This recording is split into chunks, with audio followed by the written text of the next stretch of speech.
দেশে জন্মগ্রহণ করেছিল স্পাইডার ফ্লাওয়ার, যেটা বাংলায় হুরহুরে ফুল। এ দেখুন একবারে এই স্পাইডার ফ্লাওয়ার হুরহুরে ফুলের বাগান নিউজ করার পরে এখানে সাধারণত আমরা কয়েকজন আসার পরেই কিন্তু এই বাগানটা ভাইরাল হওয়া শুরু করে। বেশ কয়েকটা চ্যানেল একসাথে, জনবাণী সহ বেশ কয়েকটা চ্যানেল এটার নিউজ করার পরেই ভাইরাল হয়। আর ভাইরাল হওয়ার পরে এখন যা অবস্থা সেটা আসলে অবর্ণনীয়। এরকমটাই হয়, কিছু মানুষ, কিছু প্রজাতি, কিছু গাছ, কিছু ফুল, এদের জন্ম হয় ভুল দেশে, যেখানে এরা এদের ইজ্জতটুকু পায় না। আর এই ইজ্জতটুকু না পাওয়ার জন্য এই হুরহুরে ফুলের মতোই কিন্তু এভাবে ধ্বংস হতে হয়। একটা জিনিস যদি আপনাদেরকে দেখায়, দেখুন প্রত্যেকটা ফুল এভাবে ভেঙে কিন্তু নিয়ে নেওয়া হয়েছে। অর্থাৎ এখানে যারা আসছে কেউ আর খালি হাতে ফেরত যায়নি, বাড়িতে এটা নিয়েই যেতে হবে। আমি আসলে যেদিন প্রথম ভিডিওটা করি সেদিন বলেছিলাম এখানে আসবেন, ফুল প্রকৃতি দেখবেন, সাবধান ফুল ছিঁড়বেন না, ফুল গাছে সুন্দর, এখানে ফুল ফুটছে বিদায় আপনারা আসছেন, আর ফুল না থাকলে আসবেন না। এখন যেটা হয়েছে সেটা হলো যে এইখানের যে প্রকৃতিটা এটা কিন্তু মারাত্মকভাবে হুমকির মুখে পড়ে গেল। আপনারা দেখতে পাচ্ছেন প্রচুর গাছ ছিল, ফুল ছিল, এগুলা ভেঙে নিয়ে নেওয়া হয়েছে। আর যেটা হয়েছে ফলশ্রুতিতে সেটা হলো যে এই যে গাছের এই অংশটুকু ফুল সহ ভেঙে নেওয়া হলো, তার ফলে যেটা হবে যে এখানে বীজের উৎপাদন কিন্তু একেবারেই কমে যাবে। আর বীজের উৎপাদন কমে গেলে যেটা হবে যে পরবর্তী বছর কিন্তু এই ফুলের সংখ্যা একেবারেই কমে আসবে, গাছের সংখ্যা একেবারেই কমে আসবে, যেহেতু বীজ থাকবে না, গাছ হওয়ার সম্ভাবনাও কম।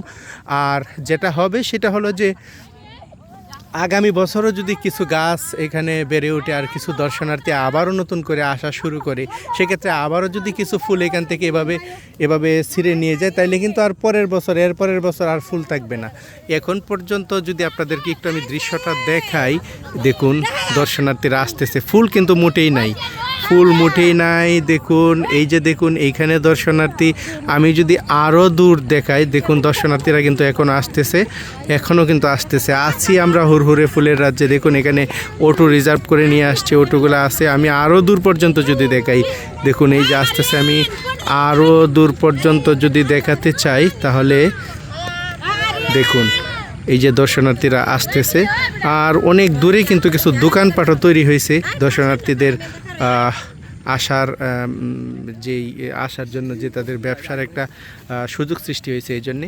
তো এই হলো ফুরফুরে বিলের অবস্থা। আমি যদি এইখান থেকে আপনাদেরকে দেখাই, আপনি দেখুন তো, আমি আমার গত দিনের ভিডিওটাও দেখাবো। আর আজকে দেখুন তো কোনো ফুল আছে, দেখুন আমি আরও দূর পর্যন্ত জুম করে দেখাই, যতটুকু মানুষ পারছে সবটুকু কিন্তু নিয়ে গেছে।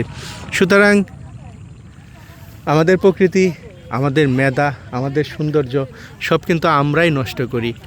আর আমরা নষ্ট করি বিদায়ী পরবর্তীতে হাহাকারে থাকতে হয়। ভুলটা আমাদেরই, দিন শেষে কাউকে সেই দোষ দেওয়া যাবে না।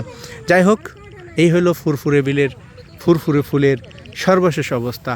এটা মোটামুটি একটা জায়গা, আরও গহীনে কিন্তু দর্শনার্থীরা ইতিমধ্যে যেতে শুরু করেছে। আমি যদি একটু জুম করে দেখাই, দেখুন এটা কিন্তু আমার থেকে অনেকটা দূর, দেখুন ভিতরে, হ্যাঁ, বিভিন্ন জায়গায় দর্শনার্থীরা আছে, ছবি উঠাইতেছে।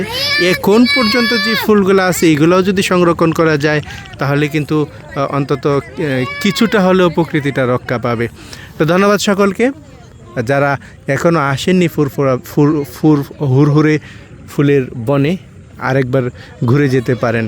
ধুলা আছে, ধুলা থাকবেই, তবে পরন্ত বিকালে এখানে প্রকৃতিটা কিন্তু যথেষ্ট সুন্দর। ধন্যবাদ।